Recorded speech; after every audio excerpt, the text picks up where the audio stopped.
Thank you. So now we're going to move on to item 27, Measure D, active transportation expenditures and financing options. Staff, thank you. Good morning, Commissioners. Grace Blakesley of your staff. The item before you today is to provide information about the recent updates to potential funding needs for development of the Coastal Rail Trail projects.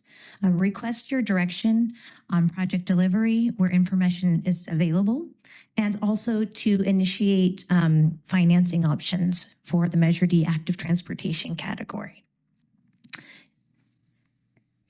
Next slide, please. So as Director Christensen mentioned, and in her report, as well as part of the prior item, RTC and its partners are advancing the delivery of projects at a faster pace than Measure D pay-as-you-go allow. So what we're seeing is we're providing these public benefits earlier than the full term of Measure D, but it is necessitating for the Measure D active transportation category financing to continue to deliver these projects as currently scheduled. Therefore, as part of the discussion, RTC, with support of RTC's KNN public finance consultant, we're going to provide an overview of how current and potential future near-term and longer-term funding needs that are known to date could impact the availability of Measure D active transportation revenues for current projects under development and future projects. As also mentioned, I feel like there's a theme here today. As Measure D revenues are essential for leveraging state and federal funds, they were not, for the Measure D active transportation category, anticipated to fully fund the 32-mile coastal rail trail, but we have been very successful in using these local funds to leverage state and federal funds. For the coastal rail trail projects, it's over $150 million in dollars that we've been able to leverage from the state and federal funds. Before I go into the details of this slide, I wanted to let the Commission and the public know that today's item is for information only related to project updates and potential funding needs.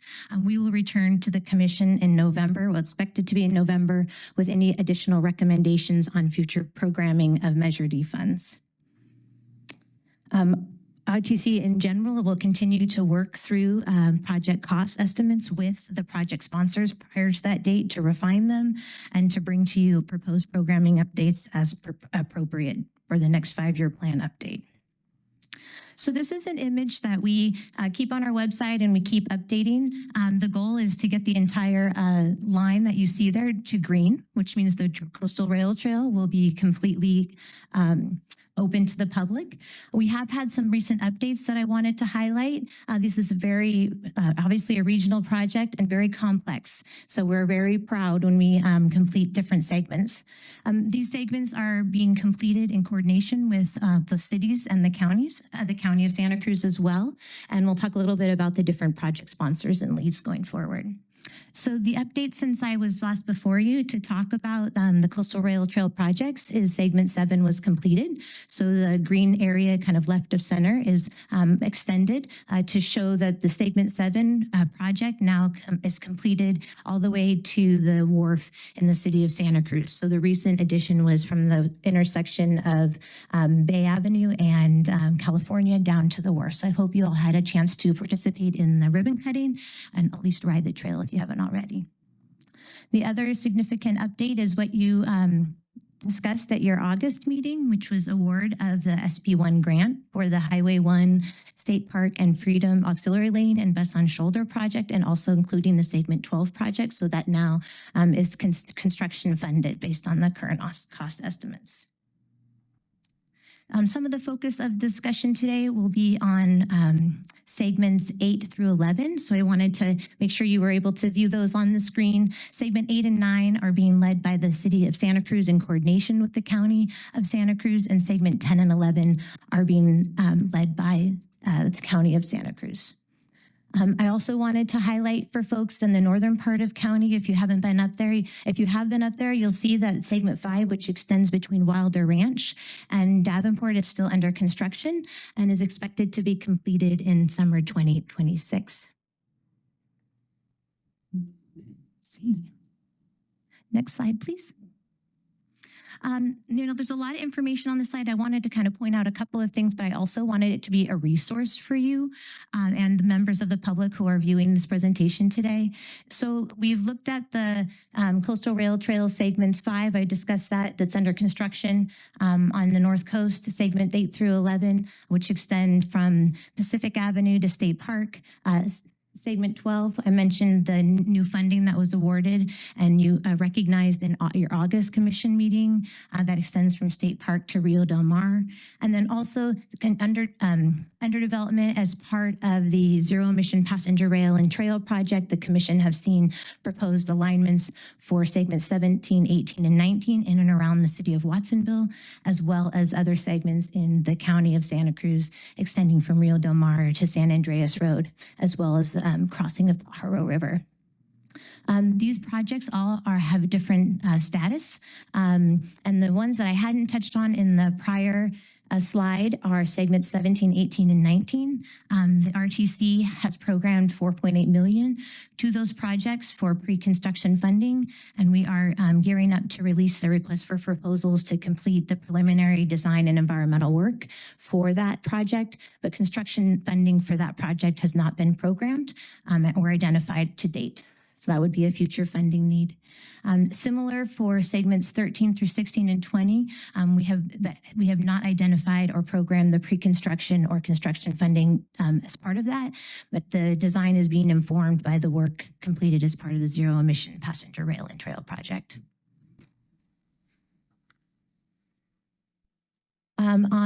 Related to the segment 8 and 11 project, we're focusing on that today because project cost estimates were recently updated for those projects in August 2025. The purpose of bringing that information to the commission again is so that you can consider what potential impacts that will have on project delivery and potential use of Measure D funds in the future. What we see is the project cost estimates from August 2025 show that the total funding gap has grown for those projects, both in the area of final design, including funding for right-of-way, as well as for the construction costs.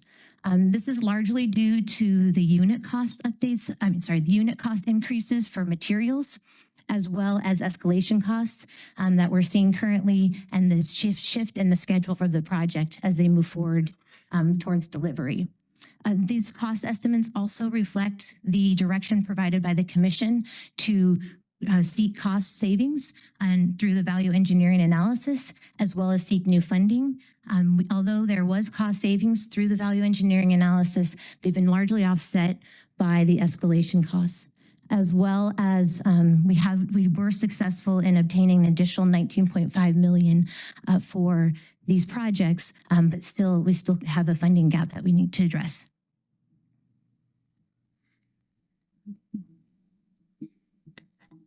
Oh, I did want to point out in terms of those cost estimates, the total was shown here in terms of the construction cost and cost for environmental mitigation at $65 million shown in the slide, do not include the potential cost savings of working with Roaring Camp for the rail track relocation. We do have a memorandum of understanding with them to do that work, and we appreciate their coordination. However, we're still working through the details of how that would be implemented. So this isn't a conservative estimate that is still an opportunity for future cost savings.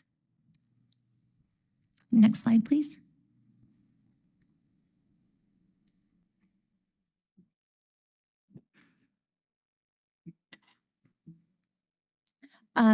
So in the staff report, for informational purpose only, we're not necessarily recommending these 3 different scenarios, but we wanted to try to provide a range of information for the commission to consider about what the current and future needs for the Measure D active transportation category would be. It's similar to the question Commissioner Clark asked related to the highway program in terms of thinking about the capacity of the measure over the long term. So what we've provided today for examples are what kind of financing would be required based on the current programmed funds. So what is in the adopted 5-year plan. The commission typically considers the adopted 5-year plan every year in November, but we also do make updates throughout the year, similar to what you considered in the previous item to address project needs. We also provided a scenario which looked at what we're calling the anticipated near-term needs as presented to you in April of this year, we know that there'll be some upcoming needs for additional environmental mitigation related to the North Coast Rail Trail project, segment 5.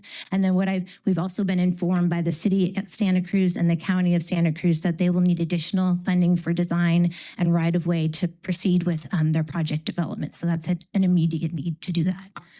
And also, as discussed on the previous slide, we are aware that in terms of the longer-term potential commitments for Measure D, it could include construction funding for segments 8 through 11.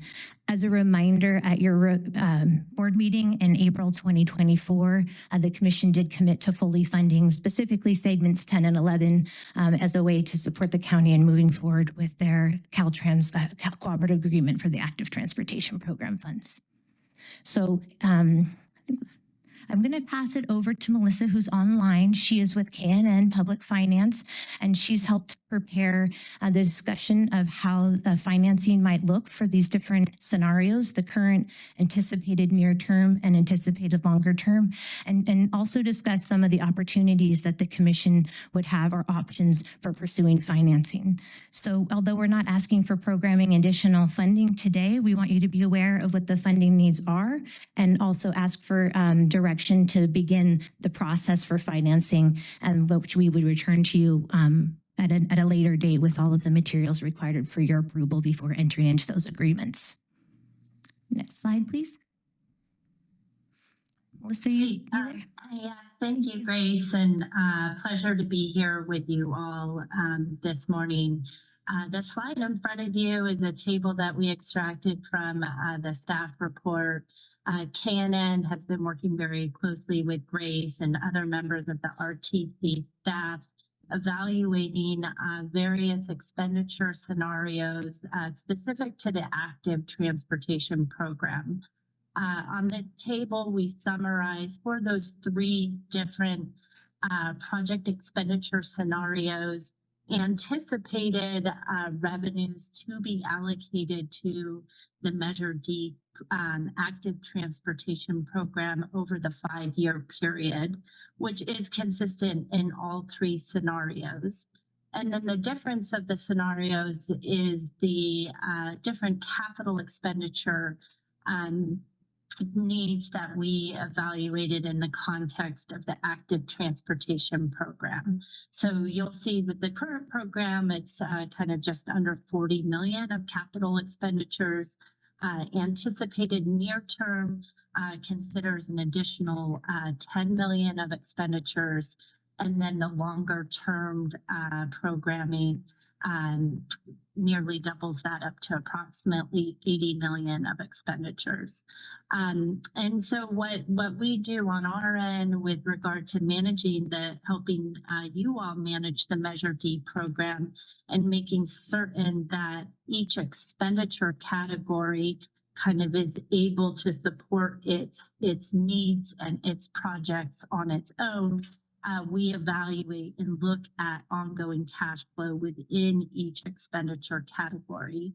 In this context, we evaluated different borrowing needs across these 3 different scenarios, which range from about $12.5 million in assuming current programming for the expenditures within that scenario, to 23 million of potential borrowing need as we look at an additional 10 million of expenditures, and then even up to the kind of the higher end outer limit of the capital expenditure expectations would require bonding needs of approximately 55 million over the course of several years. We look at, all of these borrowings and analyses that we've done in the context of your capital expenditure needs, again, have aimed to maintain a positive cash flow balance within the active transportation expenditure category. And we also closely look at active transportation's ability to support any debt service on a borrowing that may be issued in the context of these programs. Next slide. So just to again underscore the assumptions utilized as we approach the analysis, as well as in the Measure D expenditure and cash flow model, all borrowings, if RTC were to issue debt supported by the Measure D sales tax revenues, the entirety of sales tax revenues would be pledged to the bonds. However, any borrowing for active transportation or maybe highway in the future are sized so that that particular program category has sufficient resources to repay the debt for a specific program category project. So in actuality, a bond financing and revenues to debt service will be much stronger in the eyes of bondholders. But as we manage the borrowing within each program category, we closely look at debt service coverage within each program category as well. We also size borrowing such that the program category maintains kind of sufficient liquidity to adjust to potential changes in projected revenues. So the current cash flow model assumes modest annual increases in Measure D sales tax revenues to the extent that maybe a decline in revenues in any given year. We make certain that in modeling, we maintain some level of liquidity on an annual basis to such that we can adapt to changes in projected revenues. And then I should note that the borrowings in the model assume the issuance of long-term bonds with a final term on the bonds that does not exceed the term of the Measure D tax. So therefore, if RTC were to issue bonds or exercise a borrowing, in the next fiscal year on a long-term basis, the term of the bonds would be approximately 20 years between the next fiscal year and the term of your tax. Next slide. So what we thought we would do is just share a few examples of each of the cash flow and borrowing scenarios that we ran with RTC staff.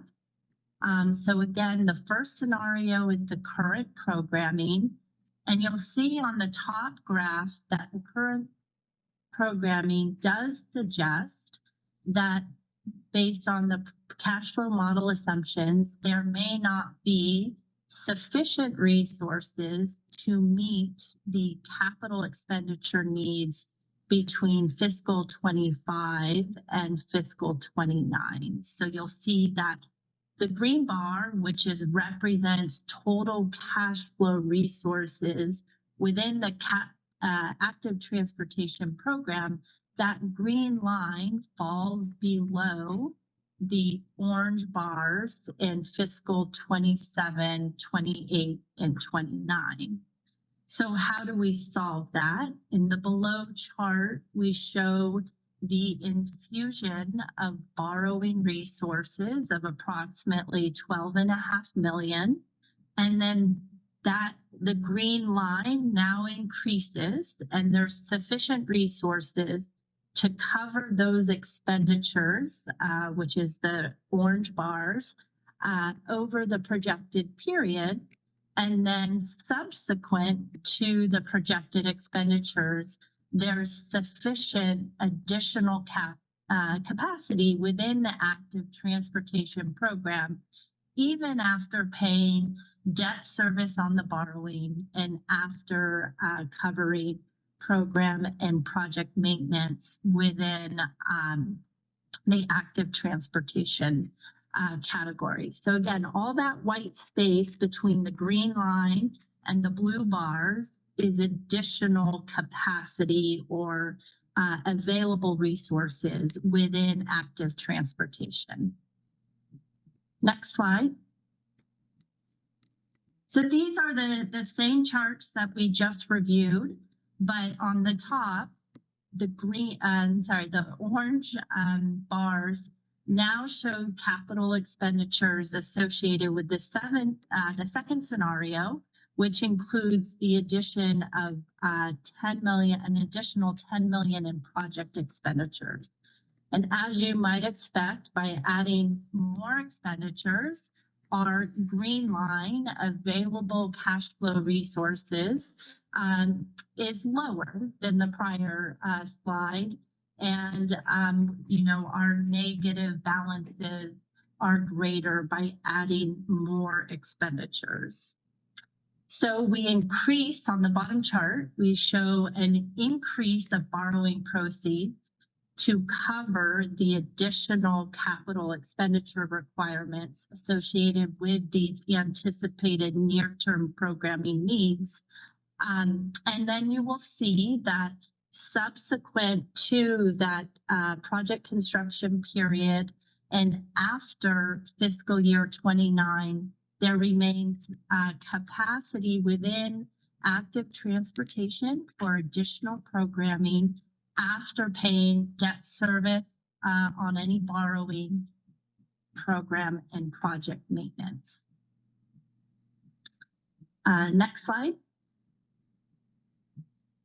So this slide represents kind of that third final scenario, which Grace introduced as the constrained final.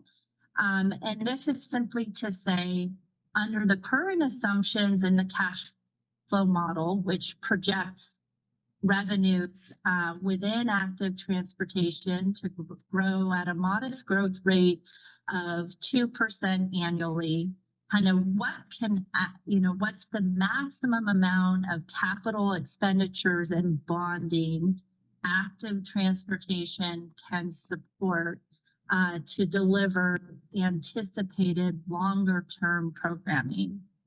And in this instance, we've added, as noted earlier, kind of a total additional capital expenditures of approximately another 30 million or more. And you'll see that then in order to meet these additional capital expenditures, we've increased our borrowing amount such that the expenditures can be delivered in that same time frame as envisioned. However, given that this is kind of the maximum constrained scenario, you'll now see that future anticipated cash flow resources in active transportation will be solely devoted to the repayment of debt service and program maintenance. And under this scenario, there would be no additional capacity for projects or further programming beyond what we're showing here. Next slide.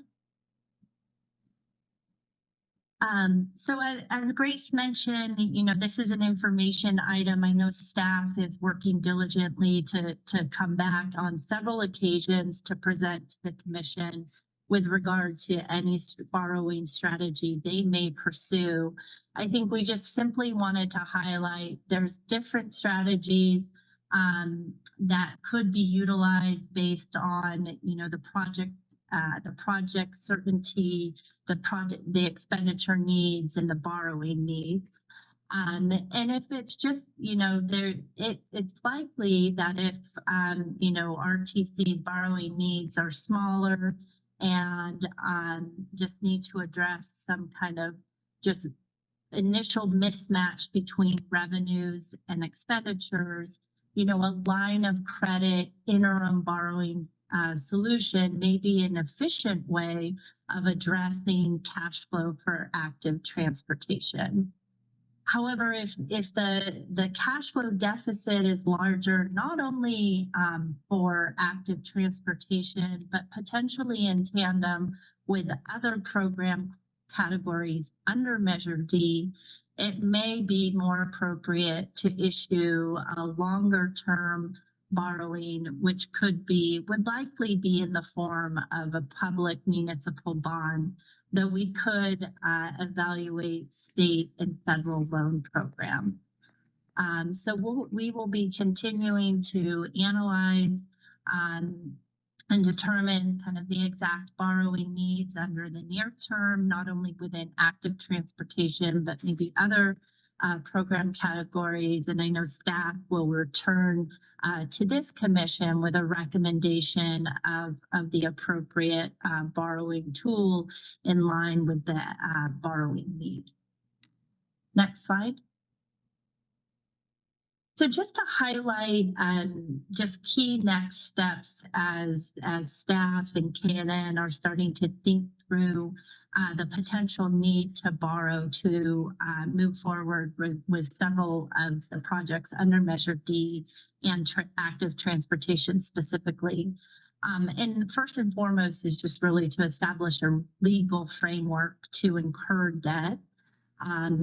RTC is able to, by being a local transportation authority, there's a specific state statute that allows RTC to pledge Measure D sales tax revenues. RTC will have to bring on a bond counsel on board to establish the documentation and the legal requirements in order to use Measure D revenues to repay, to secure debt and repay bondholders or lender. And as mentioned previously, we'll be working on cash flow models and different scenarios, really to come to a strong kind of plan of finance and recommendation for the commission on the appropriate borrowing approach based on the expenditure needs.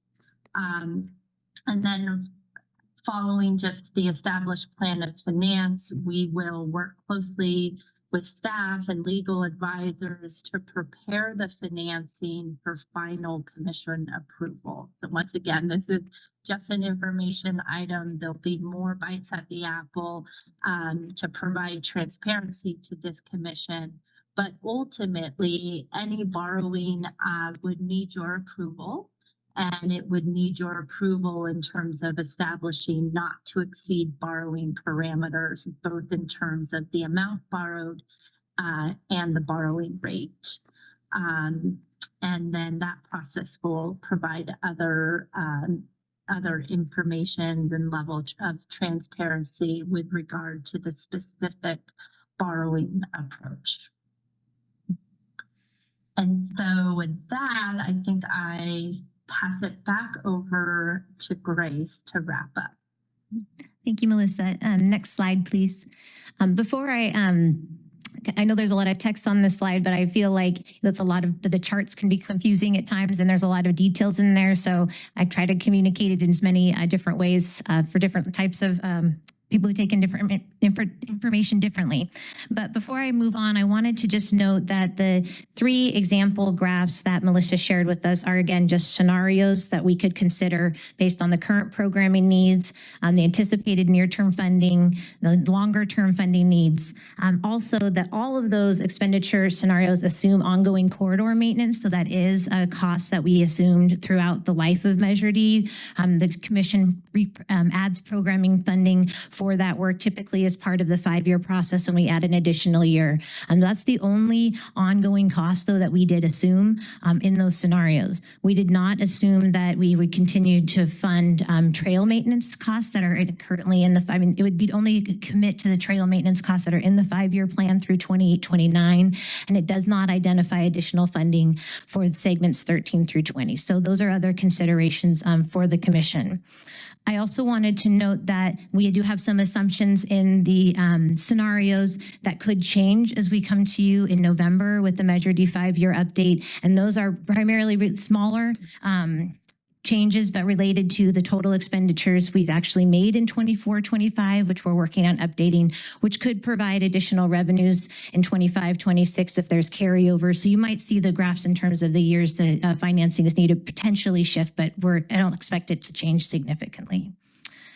And then also in that third column, which is the anticipated long-term funding in the third graph that you saw, I wanted to reiterate what Melissa said. So that scenario is, we called it the constrained, because that's the maximum that the Measure D active transportation category can sustain. So that's a $55 million borrowing need, and that is still would not be sufficient to fully fund the segments 8 through 11 construction based on current cost estimates. So understanding that there has to be a multi-pronged approach to completing the funding for those segments. We didn't provide you with the scenario to show that it's infeasible. So we showed you the constrained scenario of $55 million.